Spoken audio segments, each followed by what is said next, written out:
สบายดีพี่น้องมามื้อนี้มากินตำทะเลพี่น้องตำมิตรลมทะเลโอ้หลายอันจากปูจากกุ้งจากหอยจากปลาหมึกมาพี่น้องฟังไทยฟังลาวมาแซ่บๆนำกันเด้อเอาฝากจักหน่อยพี่น้องกดไลค์กดแชร์กดติดตามเพื่อเป็นกำลังใจอาจารย์เลหน่อยเด้อมาแซ่บๆนำกันเอาผักกับผักสลัดกับผักบัวละพามามื้อนี้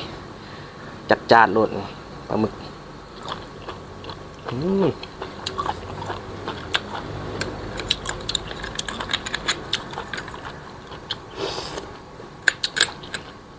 ตำหลวงทะเลพี่น้อง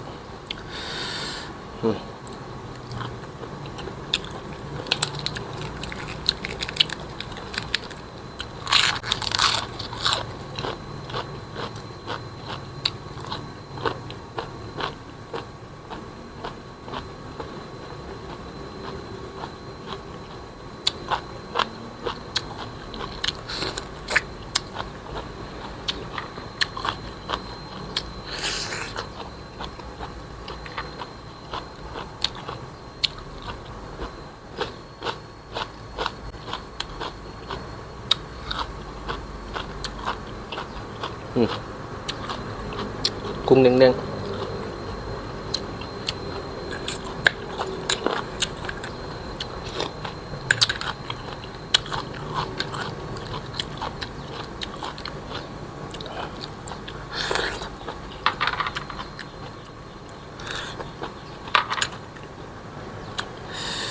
นวดปลาหมึก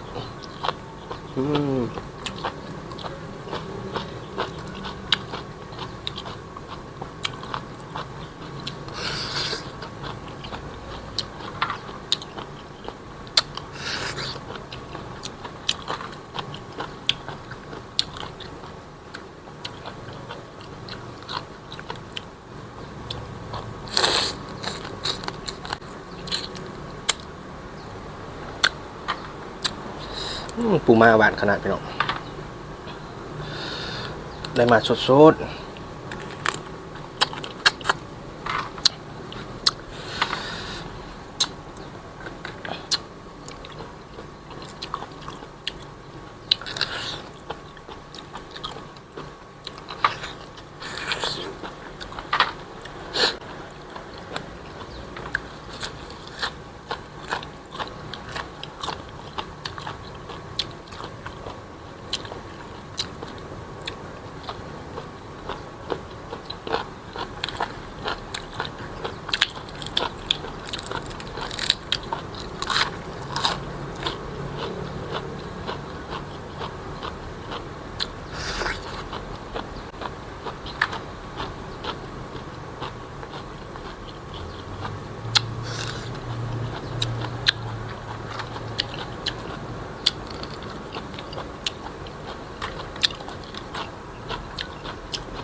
กรอบดีขนาด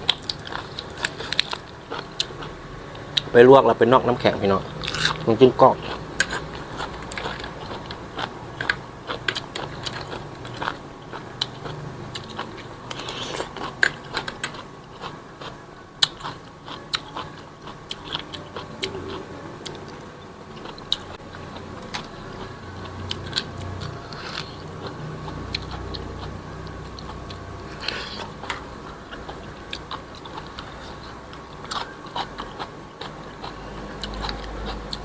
ฝูงบินต่ำนะ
เข้าท่า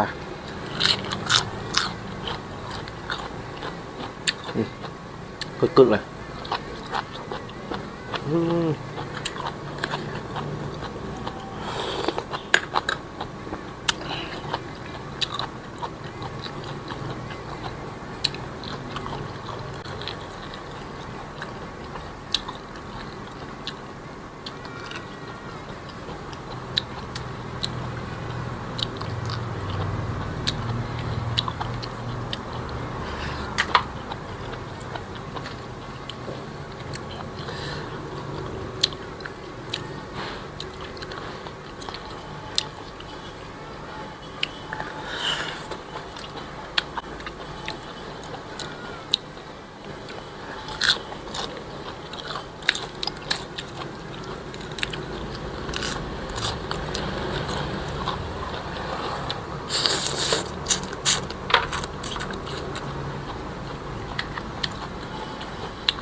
มีไข่หนังปูม้า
กุ้งเด้งๆ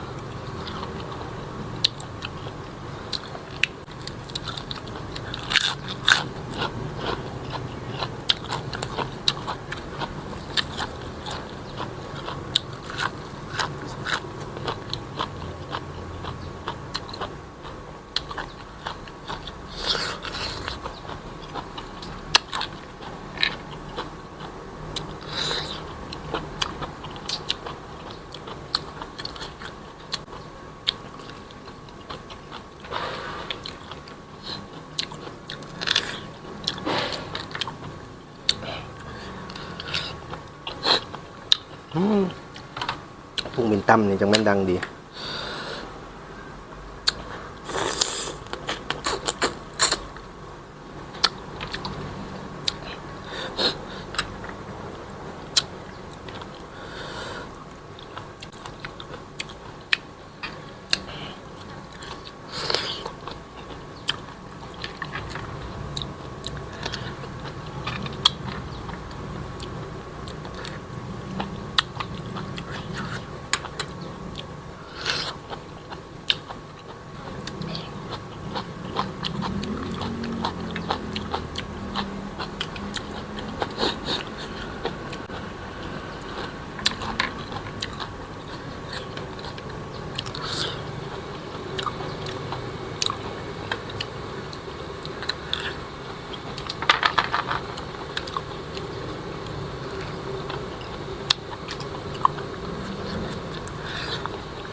อ้เข้าท่าพี่น้องเลย